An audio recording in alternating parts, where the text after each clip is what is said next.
Apa kabar warga Nusantara? Jumpa lagi di channel Sok Tahu. Channel yang shock karena baru tahu.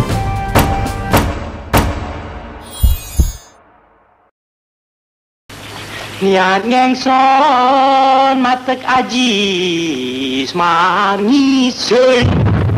Jika Indonesia memiliki seniman serba bisa seperti Bing Slamet atau Benyamin Sueb, maka Malaysia memiliki P. Ramlee, seniman jenius keturunan Indonesia yang terpinggirkan. Di Indonesia, Madu 3 adalah lagu ciptaan P. Ramlee yang sempat dipopulerkan kembali oleh Ahmad Dhani beberapa tahun yang lalu. Tapi sebelum kita lanjut, jangan lupa untuk dukung channel ini dengan cara like, subscribe apabila belum pernah, juga tekan tanda loncengnya, dan share ke Nusantara lain apabila sotonya ini berfaedah. Tanpa banyak-banyak lagi mukadimah, mari kita lanjut.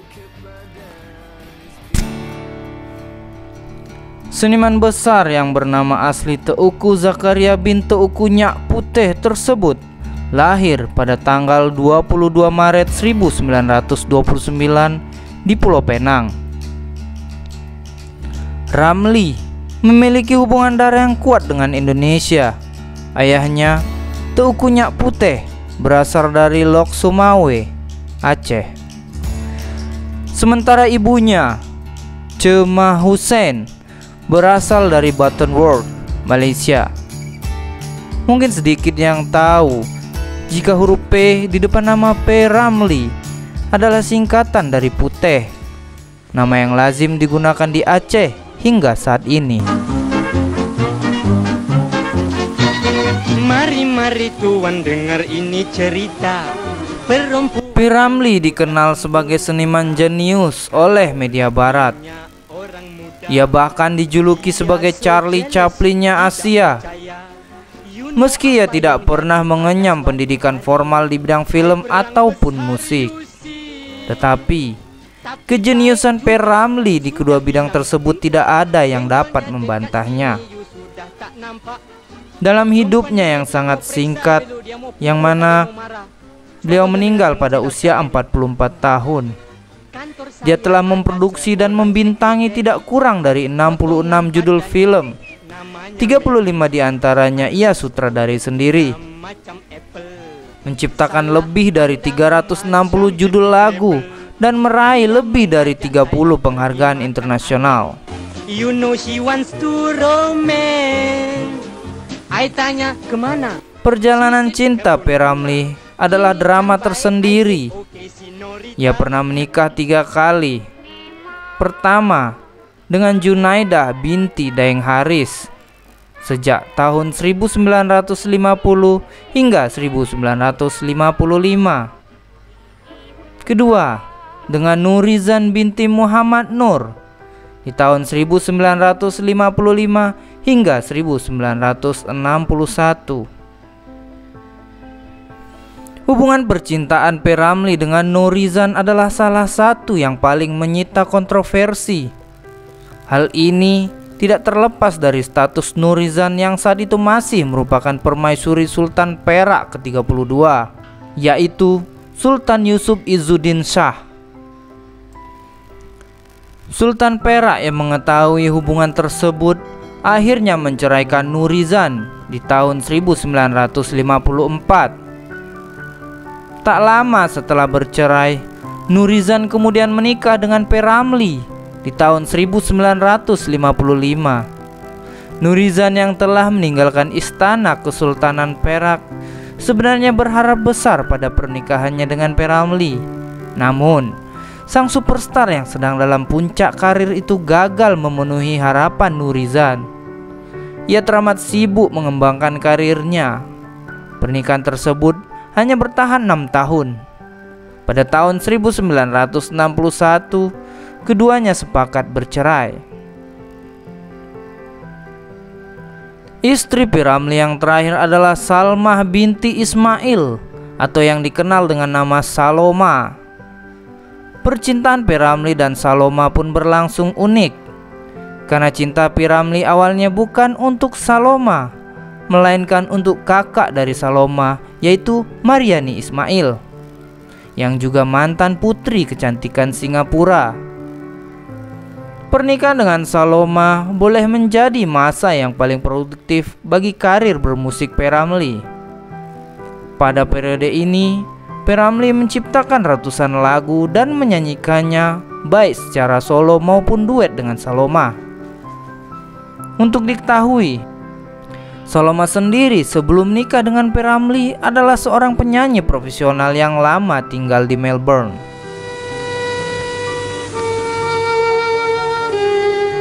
Saloma adalah perempuan yang mendampingi P. Ramlee bukan hanya saat sang maestro sedang berjaya, tetapi juga saat dalam keadaan terpuruk.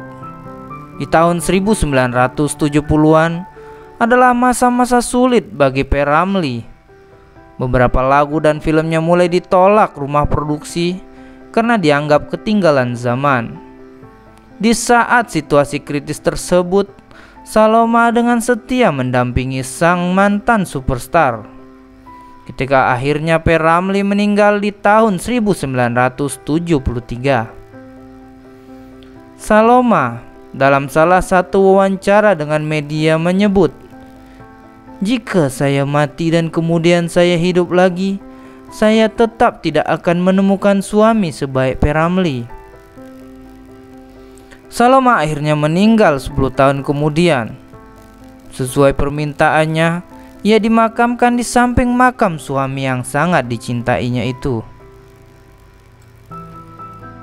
Di masa jaya P. Ramlee di tahun 1950 hingga 1960-an, beliau adalah superstar bukan hanya di Malaysia tetapi juga di Asia. Film-filmnya seperti Bujang Lapuk, Antara Dua Darjat, Madu 3, dan Hang Tuah telah mengantarkan namanya ke puncak popularitas.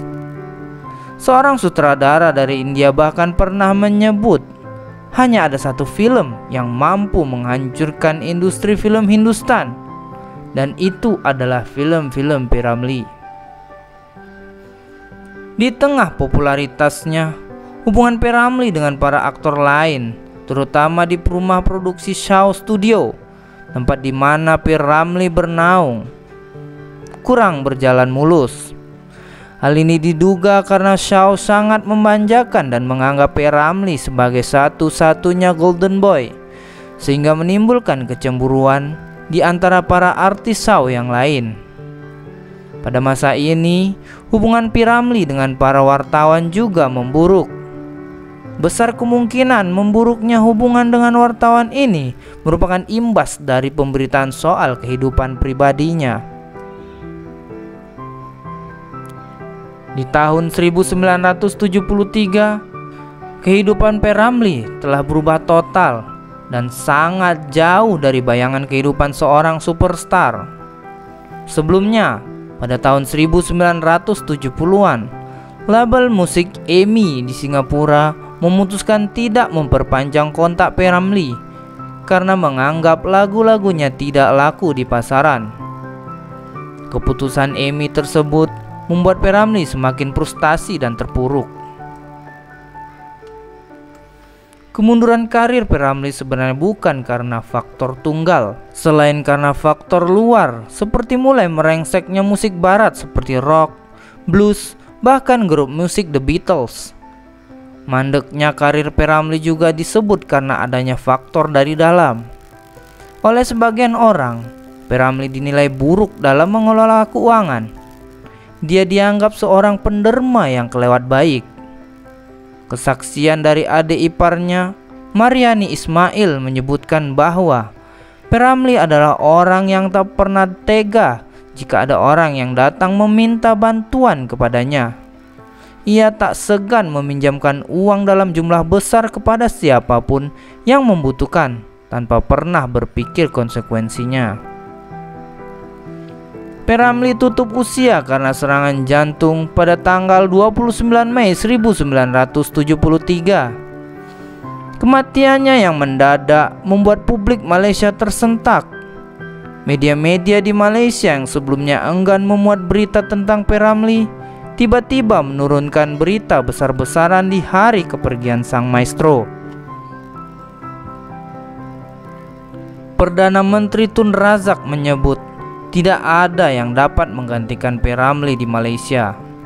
Sementara yang di Pertuan Agong memberinya gelar Tan Sri dan menyematkan julukan seniman agung negara kepada seniman serba bisa tersebut.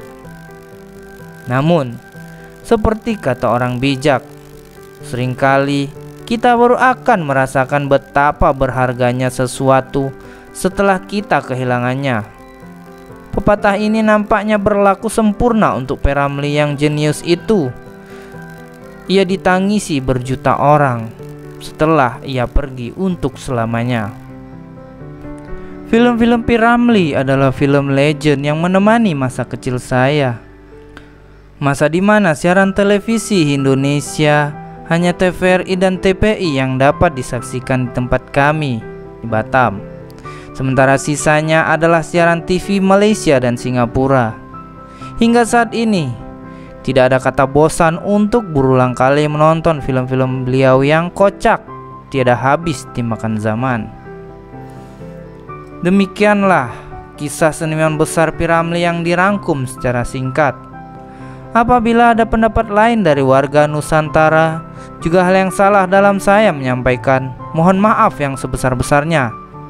Dan saya harapkan komentarnya apabila ada hal yang masih tidak sesuai dan silap, agar sama-sama kita membangun untuk menjadi tahu apa yang belum diketahui.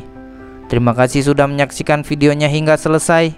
Tetap jaga kebersamaan dan kekompakan senusantara. Sampai jumpa. Rampong iseng smarti lem.